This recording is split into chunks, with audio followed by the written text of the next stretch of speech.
Une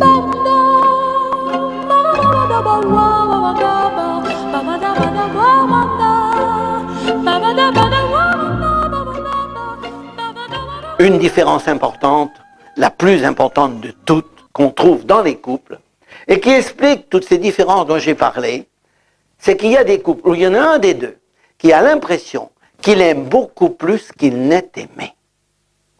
Heureux les couples où chacun a l'impression qu'il aime autant qu'il est aimé autant qu'il aime.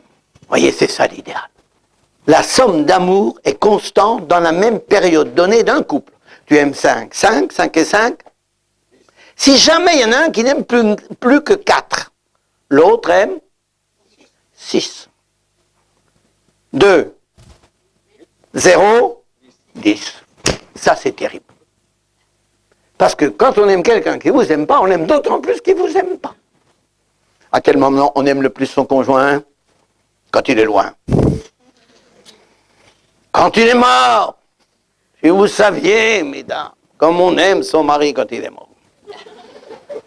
La même femme qui disait peu de temps avant, oh, toi, si tu veux te débarrasser du terrain, elle est tous les jours au cimetière. Et on l'aime surtout quand il nous trompe. Ce qui n'est pas une raison pour tromper. Hein, que ça soit bien clair pour vous. D'ailleurs, ne découvre vraiment l'amour de quelqu'un que dans le manque.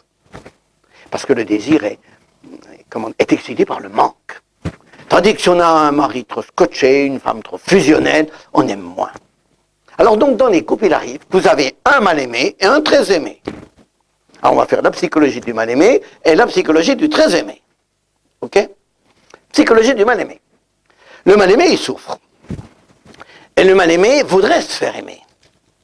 Donc il va essayer toutes les méthodes possibles pour se faire aimer.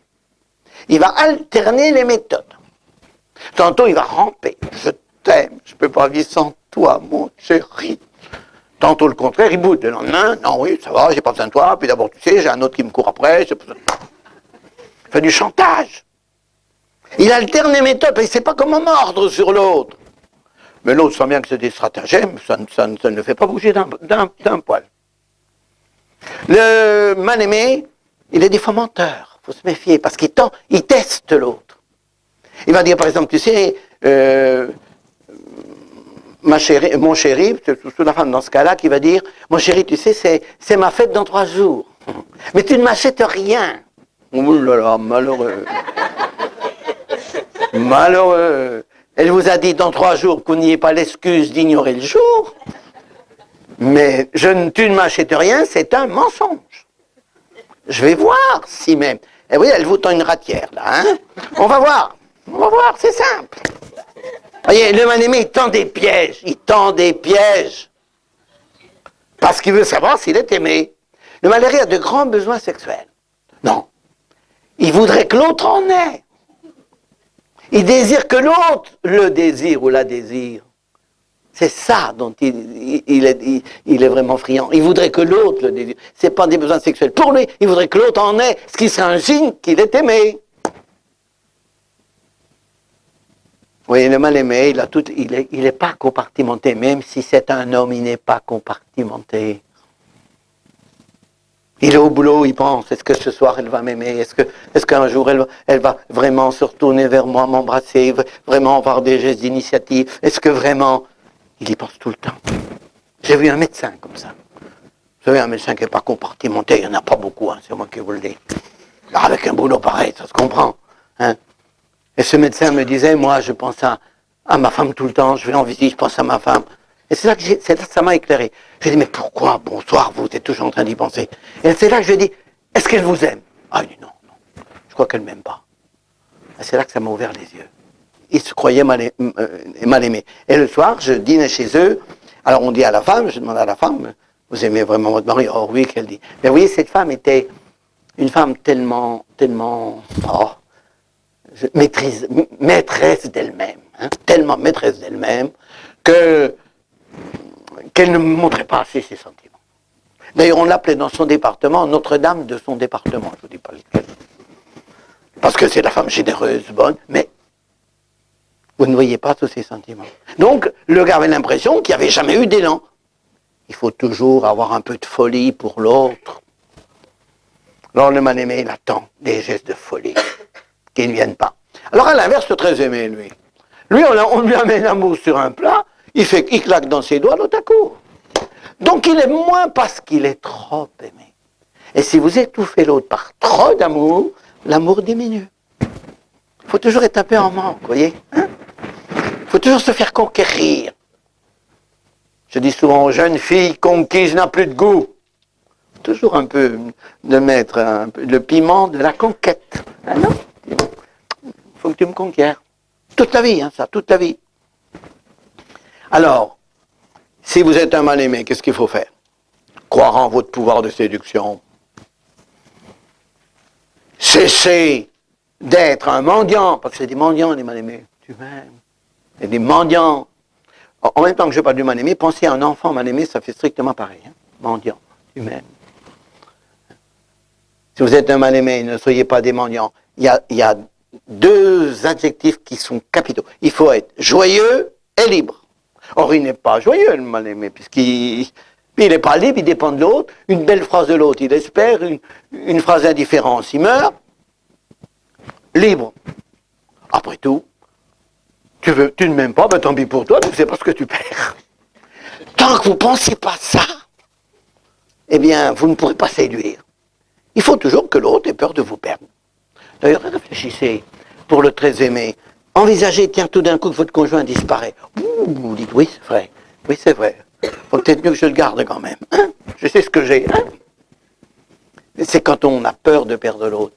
Alors le mal-aimé, donc, qui croit en lui, qui croit en son pouvoir, et ma foi, qui n'oblige pas l'autre à aimer, parce qu'en définitive, qui lui manque plutôt que de l'étouffer.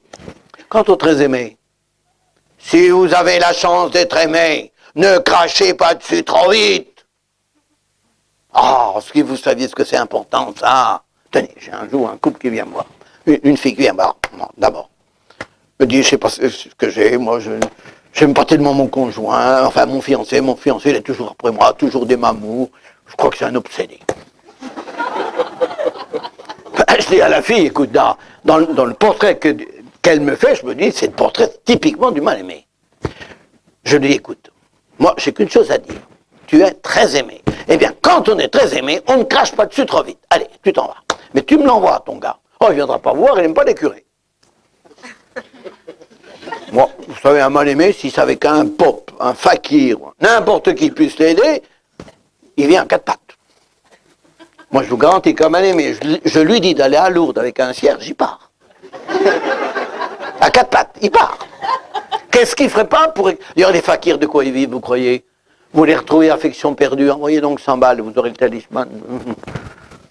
Ouais. Ils vivent de ça, des mal-aimés. Alors je lui dis, il viendra me voir, t'en fais pas. D'ailleurs, s'il vient me voir, je me dirais, c'est que c'est vraiment un mal-aimé. C'était le samedi saint. Téléphone, ça. Pas que vous voulez me voir. Vous pouvez me recevoir demain, dimanche de Pâques. Je n'ai pas occupé de savoir si j'avais du boulot. J'ai dit, viens, mon grand viens. Et je vois arriver l'après-midi du dimanche un beau gars qui gâchait rien. Alors je dis, qu'est-ce qui se passe? Bon, il dit, je sais pas, je fais tout pour elle, tout. Je ne sors pas sans lui ramener un cadeau. Je l'appelle 2-3 fois au téléphone. Qu'est-ce que vous voulez que je fasse de plus? Mais j'ai dit de plus ou de moins? De moins, il dit, pourquoi? Tu vois pas que tu la mets en surchauffe? Alors, faut lui manquer.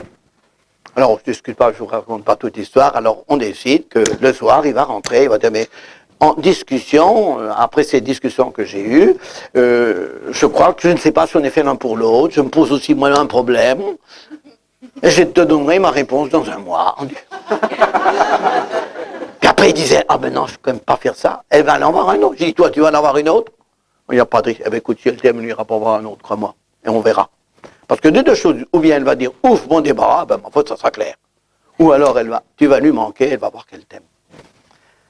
Alors, le gars est parti, puis j'ai dit, tu sais, hein, tu sors, hein, tu vas danser, faut pas lui dire, je vais danser, ce que font des fois les mal-aimés, comme ça, pour susciter la jalousie, j'ai quelqu'un qui me court après, tout ça, l'autre, ça prend pas, ce truc-là. Tu ne lui dis pas, il y a bien quelqu'un qui veut lui dire, tu n'as pas besoin de casser la tête. Alors, il part, le gars, et Le deuxième dimanche qui a suivi cet entretien, le lundi, elle lui téléphone. 2 dimanches sans toi, c'est atroce. Je t'aime. On n'aime que ce qu'on craint de perdre. Ne mettez jamais l'autre en surchauffe. Suscitez toujours le désir par un certain manque, parfois, qui est toujours du prix à la conquête de l'autre.